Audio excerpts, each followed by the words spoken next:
Hello friends, very more welcome to all of you to the success educator. आप सभी लोग का बहुत स्वागत है। आज के इस वीडियो में हम डिस्कस करेंगे एचपीएससी का प्रीवियस ईयर का पेपर, जिसमें हम जनरल साइंस को डिस्कस करने वाले हैं। तो काफ़ी सारे स्टूडेंट्स ने जो है जनरल साइंस के लिए बोला कि जनरल साइंस पे जो है वीडियो बनाएं। तो अभी साथ में हम हिस्ट्री, पॉलिटी, ज्योग्राफी और साथ ही साथ एचपीजीके एंड जो साइंस है, यानी कि जो भी आपका जीएस सेक्शन में आता है, वो सारे सब्जेक्ट्स को हम जो है डिटेल में जो है इसके एमसीक्यूज प्रीवियस ईयर पेपर के डिस्कस करेंगे। तो चैनल को कर लेना सब्सक्राइब, एंड वीडियो अच्छा लगता है तो काइंडली लाइक ज़रूर करें। चलिए स्टार्ट करते हैं। आज जनरल साइंस को डिस्कस करने वाले हैं। क्वेश्चन नंबर 71 से स्टार्ट करेंगे। Which is a non ferrous metal. देखिए, निम्न में से कौन सी अलोह धातु है। देखो, अगर आपको फेरस वर्ड का पता नहीं है तो ये लैटिन वर्ड है जिसका मतलब ही ये होता है आयरन। तो आप हिंदी में भी इसको पढ़ सकते हो, अलोह मतलब जिसमें लोहा ना हो। फेरस मेटल वो होते हैं जिसमें आयरन पाया जाता है, जिसमें आयरन भरपूर मात्रा में पाया जाता है। लेकिन नॉन फेरस वो होते हैं जहाँ पे आयरन नहीं मिलता। तो बी वाला ऑप्शन तो वैसे ही कट ऑफ हो जाएगा यहाँ से। तो यहाँ पे इसका नॉन फेरस का आंसर जो होगा वो है aluminium. Right. So non ferrous metal वो मेटल होते हैं जिसमें आयरन जो नहीं पाया जाता और ज़्यादा वैल्यूएबल होते हैं, और ये जो हैं रस्ट फ्री होते हैं। यानी कि जो करोजन लगता है, करोजन क्या होता है, जंग जो लगता है उससे जो है यहाँ पे बचाते हैं नॉन फेरस मेटल। यानी कि नॉन फेरस मेटल में जंग नहीं लगता है, जैसे एल्यूमिनियम हो गया आपका। बाकी आयरन, निकल, कोबाल्ट जो है ये फेरस से, इसमें आयरन पाया जाता है। राइट। और इन दोनों को हम रिसाइकल कर सकते हैं, चाहे वो फेरस मेटल्स हों चाहे वो नॉन फेरस मेटल्स हों। अब नॉन फेरस मेटल कौन कौन से होते हैं, जैसे एल्यूमिनियम हो गया, आपका कॉपर है, ये नॉन फेरस है, इसमें जंग नहीं लगता। जिंक है, इसमें आयरन नहीं पाया जाता। ठीक है। लेड हो गया, टिन हो गया। तो ये जो है ये सारे किसके एग्जाम्पल है, ये नॉन फेरस के एग्जाम्पल है जिसमें आयरन नहीं पाया जाता। और फेरस कौन से हो जाएंगे, जिसमें आयरन पाया जाता है, जैसे कि आपका आयरन खुद। स्टील हो गया, स्टील पे आप देखते हैं ना जंग लग जाता है कुछ समय बाद। निकल हो गया, कोबाल्ट हो गया। ठीक है। ये किसके एग्जाम्पल है, ये आपके जो है सारे के सारे फेरस मेटल के अंदर आता है। तो आई होप आपको समझ आ गया है नॉन फेरस क्या होता है एंड फेरस क्या होता है। राइट। चलिए नेक्स्ट क्वेश्चन पे चलेंगे। Question number 72। Galvanised iron sheet have a coating of. देखो, आयरन की गैल्वेनाइजेशन की जाती है, लोहे की गैल्वेनाइजेशन की जाती है। गैल्वेनाइजेशन करने का मतलब है कि उसको हम रस्ट से बचाना चाहते हैं, जंक वगैरह से बचाना चाहते हैं, रस्ट ना लगे उस पर, तो हम उसको गैल्वेनाइज कर देते हैं। गैल्वेनाइज कैसे करते हैं, जिंक की शीट जो है ऊपर चढ़ा देते हैं आयरन के ऊपर। राइट। तो जिंक जो है उसकी गैल्वेनाइजेशन होती है आयरन पे, जिससे हम जो है उसको रस्ट से बचा सकते हैं। राइट। याद रखिएगा। तो galvanisation of iron is done by zinc, zinc के थ्रू होता है। लेड की बात करें, लेड कहाँ पे यूज़ होता है, लेड आपका बैटरीज में यूज़ होता है। इसके साथ साथ जो सोल्डरिंग करते हैं इलेक्ट्रिकल चीज़ों को, उसमें यूज़ होता है। अब देखो, एक चीज़ें पूछी जाती हैं अलॉयज़ के बारे में। ब्रॉन्ज कैसे बनता है, ब्रॉन्ज किस किस से जुड़ के बनता है, याद रखिएगा। ये copper plus tin plus zinc, ये तीनों चीज़ों को जब आप मिलाएंगे तो आपका ब्रॉन्ज अलॉय बनेगा। और ये एग्जाम में पूछा आता है। इसकी कंपोजिशन जरूर पता होना चाहिए। थोड़ी मात्रा में कॉपर होगा, टिन होगा और जिंक होगा तो आपका ब्रॉन्ज बन जाएगा। दूसरा ज़्यादातर पूछा जाता है कि ब्रास कैसे बनेगा। तो ब्रास कैसे बनता है, ये बनता है कॉपर प्लस जिंक के साथ। देखो, आप सिंपली याद रखना है, ब्रास सिर्फ कॉपर और जिंक को जब आप मिलाएंगे तो ब्रास बन जाएगा, और जब इसमें टिन मिला देंगे तो ब्रॉन्ज बन जाएगा।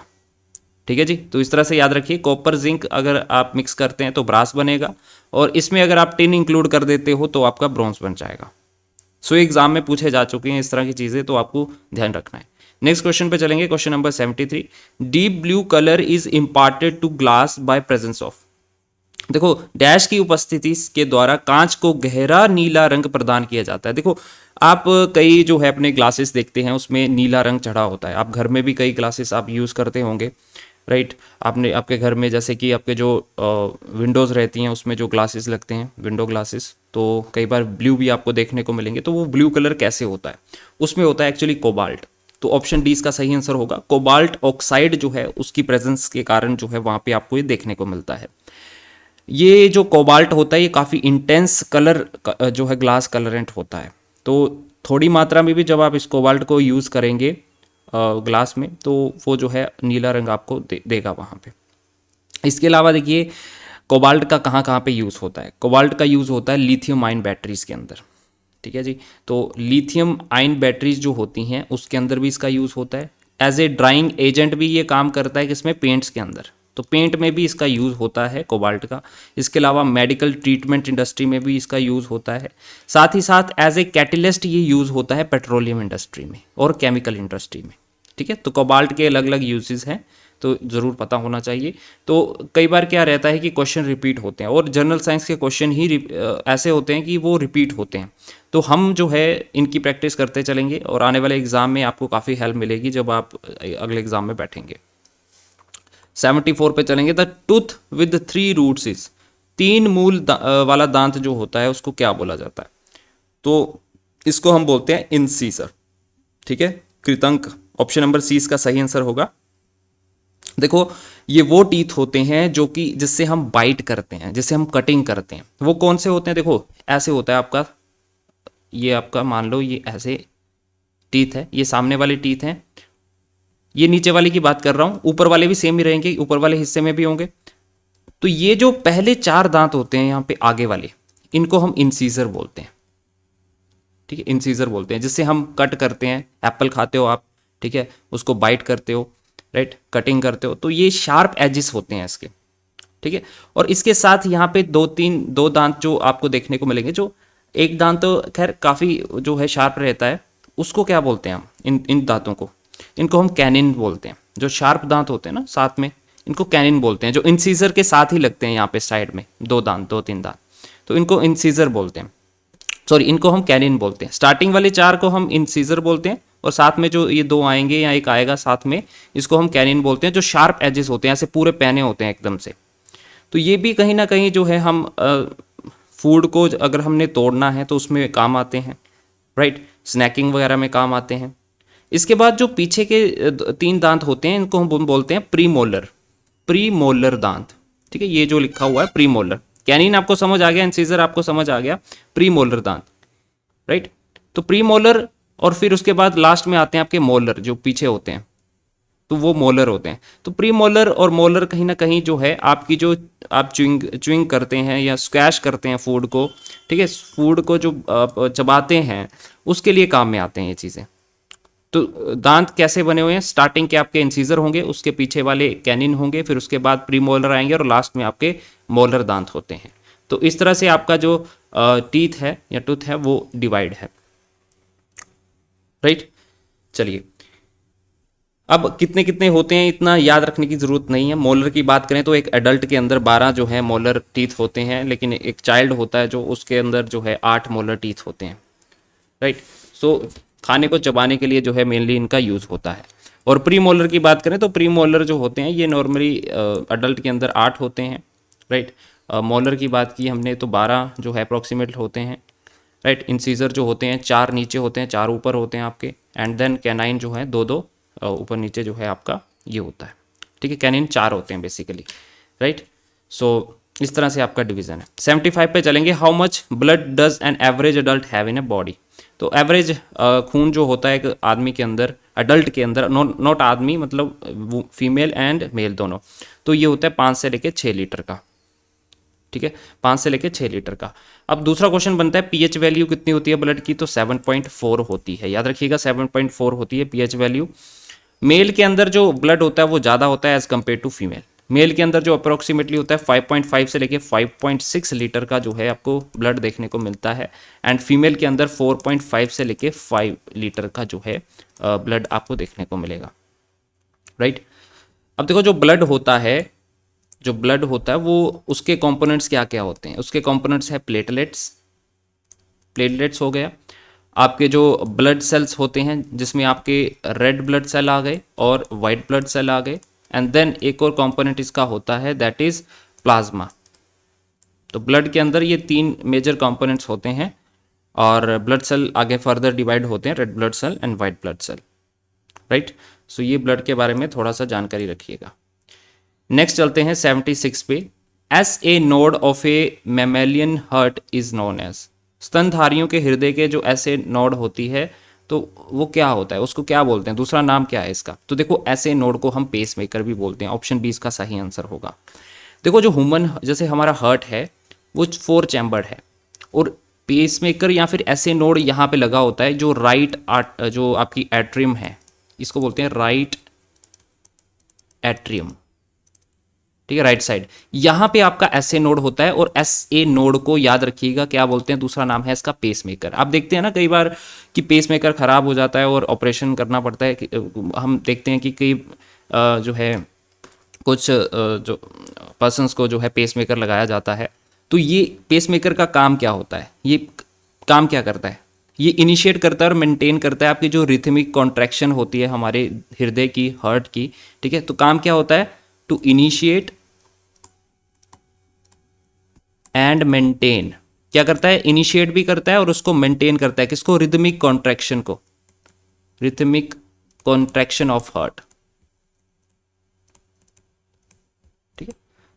Rhythmic contraction of heart means जैसे हमें पता है हमारा हार्ट जो है 70 से 72 बार जो है नॉर्मली जो है पल्स जो है 1 मिनट में हमारी चलती है। तो ये जो काम कौन करता है, पेसमेकर का काम होता है, ठीक है। तो ये जनरेट करता है 70 से 72 इम्पल्स पर मिनट, राइट, इम्पल्स पर मिनट। तो ये पेसमेकर का काम है। अब देखो ह्यूमन बॉडी के अंदर अगर हम बात करें सर्कुलेशन की, तो 2 टाइप की सर्कुलेशन होती है हार्ट के अंदर, एक प्रिलिमिनरी होती है, एक दूसरी सिस्टमैटिक होती है। प्रिलिमिनरी होती है जिसके थ्रू जो है आपका जो डीऑक्सीजनेटेड ब्लड होता है वो हार्ट से निकलता है, राइट, लंग्स की तरफ जाता है, और वापिस में जो है यहाँ से जो ब्लड होगा वो ऑक्सीजनेटेड फॉर्म में जाएगा। तो प्रिलिमिनरी सर्कुलेशन में क्या होगा, हार्ट से डीऑक्सीजनेटेड ब्लड जाएगा, और दूसरा जो सिस्टमेटिक होगा सर्कुलेशन उसमें क्या है, ऑक्सीजनेटेड ब्लड जो है पंप करेगा हमारा हार्ट, और वापस जो लेके आएगा वो आपका डीऑक्सीजनेटेड होगा। तो पूरा रेसिप्रोकल हो गया प्रिलिमिनरी का। प्रिलिमिनरी पता चल गया तो जो सिस्टमेटिक है वो इसका पूरा उल्टा हो जाएगा। तो प्रिलिमिनरी क्या करता है, डीऑक्सीजनेटेड ब्लड जो है हार्ट से लंग की तरफ जाता है, राइट, याद रखिएगा। 77 पे चलेंगे। How many bones are there in human body? तो नॉर्मल ह्यूमन बॉडी में हमारी 206 बोन्स होती हैं, एंड अगर पूछे कि बेबीज जो होते हैं छोटे उनमें कितनी होती है, तो उनमें 300 होती है स्टार्टिंग, फिर जो है वो घटती है, एंड नॉर्मल अडल्ट के अंदर 206 हड्डियाँ होती हैं। बेसिक सा क्वेश्चन है, राइट। चलिए अगले क्वेश्चन पे चलेंगे। 78 insulin is given to the people suffering from which disease? निम्न में से किस बीमारी से पीड़ित लोगों को इंसुलिन दिया जाता है? आप कई बार सुनते हैं, बाबा रामदेव को सुन लो, सुबह सुबह बैठ जाते हैं, कितनी बार जो है डायबिटीज़ की बात करते हैं। तो ऑप्शन नंबर ए इसका सही आंसर होगा, डायबिटीज़। इंसुलिन जो होता है चढ़ता है वो डायबिटीज़ वाले लोगों को चढ़ता है। एंड देखिए दोस्तों यहाँ पे पोलियो ऑप्शन में है। पोलियो किस वायरस से फैलता है? पोलियो वायरस है, ठीक है, पोलियो वायरस। देखो पोलियो एक वायरस के थ्रू फैलता है, ये आपको डायरेक्ट क्वेश्चन पूछा जाएगा कि बैक्टीरिया से, फंगस से, या फिर जो है वायरस से फैलता है। तो आपने याद रखना है पोलियो एक वायरस के थ्रू फैलता है जिसका नाम है पोलियो वायरस, और ये पर्सन टू पर्सन जो है स्प्रेड कर सकता है, और आपकी जो स्पाइनल कॉर्ड होती है उसको इन्फेक्ट करता है, उसको इफेक्ट करता है, राइट, और जिसके थ्रू आपको पैरालिसिस हो सकता है। तो ये जो है पोलियो वायरस है। कैंसर की बात करें तो HPV होता है, ह्यूमन पेपिलोमा वेरिस होता है एक जो जिसके थ्रू जो आपका कैंसर जो है मेनली होता है। देन TB का पूछा जाता है, तो TB जो होता है बैक्टीरिया के थ्रू फैलता है, याद रखिएगा ये बैक्टीरिया के थ्रू फैलता है जिसका नाम है माइकोबैक्टीरियम ट्यूबरक्लोसिस। क्या है? माइकोबैक्टीरियम ट्यूबरक्लोसिस, याद रखिएगा, राइट। और इसको कंट्रोल करने के लिए इंजेक्शन है BCG नाम का, बैसिलस कैलिमिटी ग्यूरिन, ठीक है, बैसिलस कैलिमिटी ग्यूरिन नाम का जो है टीका लगता है जिसके थ्रू जो है आप TB को कंट्रोल करते हैं, प्रिवेंट करते हैं, राइट। चलिए आगे चलते हैं। Question number 79, which does not contain mineral? इनमें से जो है किसमें मिनरल नहीं होता?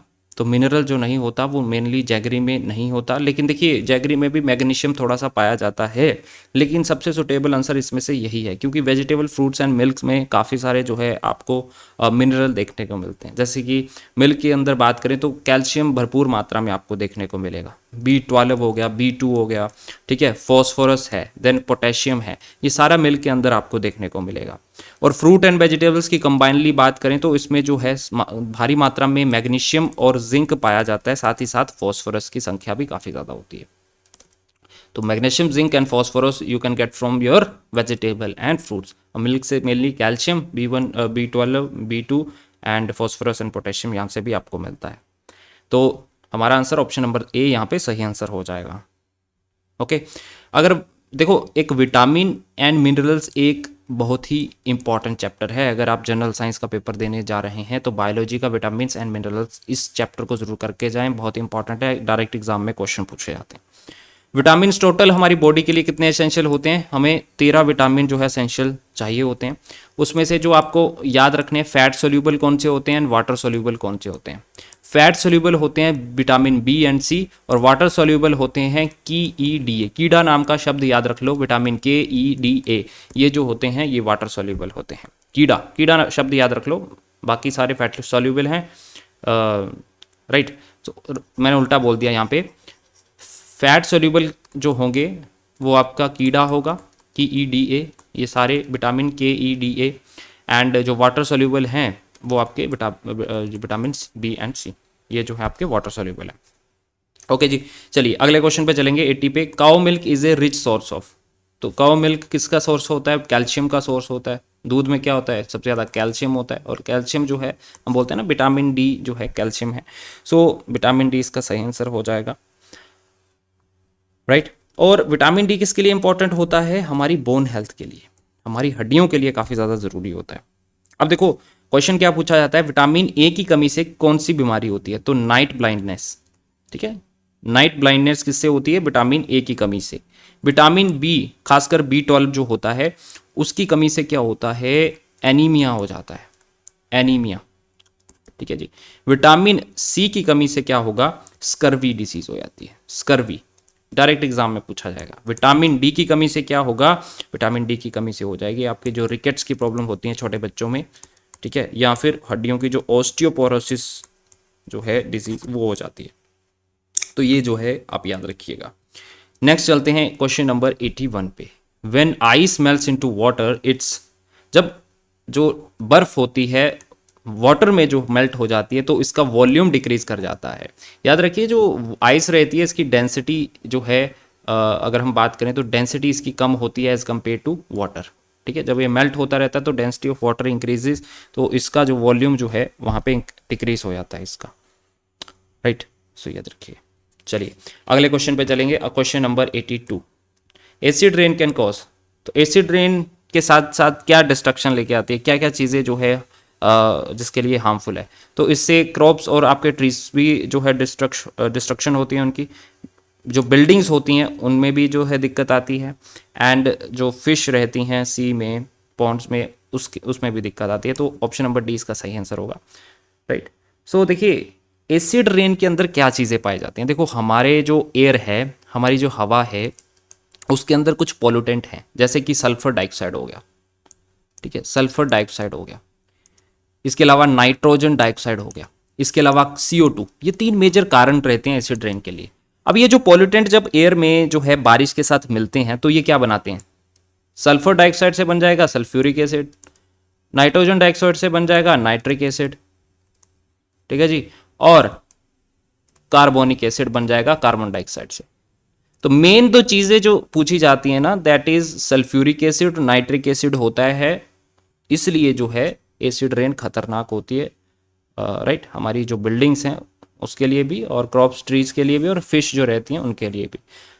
राइट, क्योंकि एसिडिक हो जाएगा पानी, जो समंदर का ज़्यादा एसिडिक होगा तो वो जो अंडे हैं उनके हैच नहीं होंगे। राइट, और काफ़ी फिश जो है मर भी जाती हैं इसके कारण। तो हमारा आंसर क्या हो जाएगा? All of these. तो याद रखिएगा सल्फ्यूरिक एसिड एक आपने याद रखना है, दूसरा आपका नाइट्रिक एसिड याद रखना है।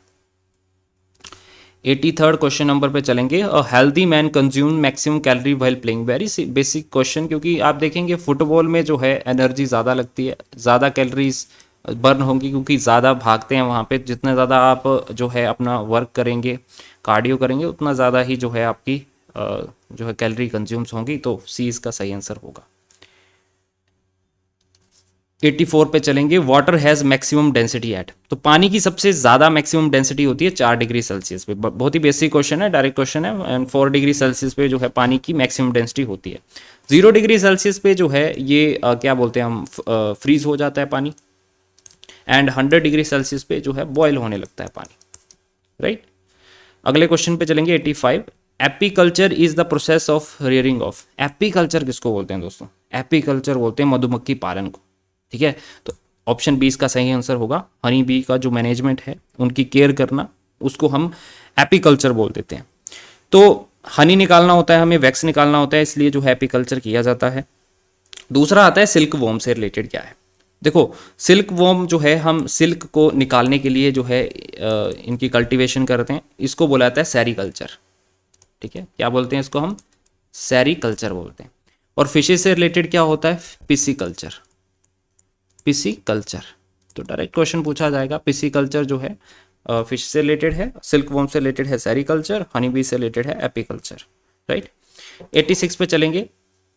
The fastest growing plant in the world. तो सब फास्टेस्ट ग्रोइंग प्लांट जो विश्व में सबसे तेज उगने वाला जो पेड़ है वो है आपका बैम्बू ट्री, ठीक है। याद रखिएगा बैम्बू ट्री जो है सबसे फास्ट ग्रो करता है। ऑप्शन ए इसमें से सही आंसर हो जाएगा।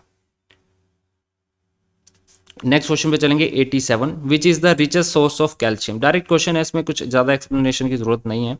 तो कैल्शियम सबसे ज़्यादा जो रागी में पाया जाता है दोस्तों, ठीक है। कैल्शियम इनमें से रागी में सबसे ज़्यादा पाया जाता है। दूसरा इसमें आयरन काफ़ी ज़्यादा पाया जाता है। आयरन और कैल्शियम सबसे ज़्यादा रागी में होता है इनमें से। अब जो रागी है ये कौन सी क्रॉप है? ये याद रखिए खरीफ क्रॉप है। तो खरीफ तीन टाइप जो क्रॉप्स हैं हमारी, तीन टाइप की होती हैं। एक तो राबी क्रॉप, खरीफ क्रॉप, एक जैद क्रॉप, ठीक है। सो राबी क्रॉप्स वो होती हैं जो विंटर में उगाई जाती हैं। विंटर में जो है विंटर क्रॉप्स बोलते हैं इसको, विंटर में सोन की जाती हैं ये। एंड जो खरीफ क्रॉप्स हैं ये मॉनसून क्रॉप्स बोलते हैं इनको, मॉनसून क्रॉप्स बोलते हैं, मॉनसून में लगाया जाता है। एंड जायद जो होता है ये समर के टाइम पे, यानी कि विंटर और मॉनसून के बीच वाला जो टाइम रहता है समर वाला, उसमें जायद क्रॉप्स आपको देखने को मिलती हैं, राइट। तो रागी हो गया। अब देखो आपकी जो खरीफ क्रॉप्स हैं वो कौन कौन सी हैं? खरीफ क्रॉप्स जैसे कि आपकी रागी हो गया, ज्वार है, ठीक है, ज्वार है, ठीक है। इसके अलावा जो आपका मेज़ है, राइस है, टी हो गया, रबर है, कॉफ़ी है, ठीक है, ऑयल सीड्स हैं, कॉटन है, राइट। ये सारे जो हैं, सोयाबीन है, ये क्रॉप्स जो होती हैं ये खरीफ क्रॉप्स होती हैं। इसके अलावा मेन जो है यहाँ पे देखिए वीट जो होती है ये राबी क्रॉप है, याद रखिएगा, ठीक है। वीट क्या है? वीट आपकी एक राबी क्रॉप है और राइस आपकी खरीफ क्रॉप है, ठीक है। याद रखिएगा राइस आपकी खरीफ क्रॉप है और वीट जो है आपकी राबी क्रॉप है। इसके अलावा मस्टर्ड जो है वो आपकी राबी में आ जाता है। देन इसके अलावा बार्ली जो है, बार्ली है।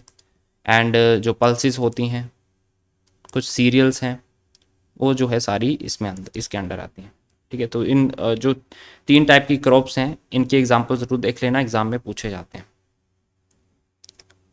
राइट।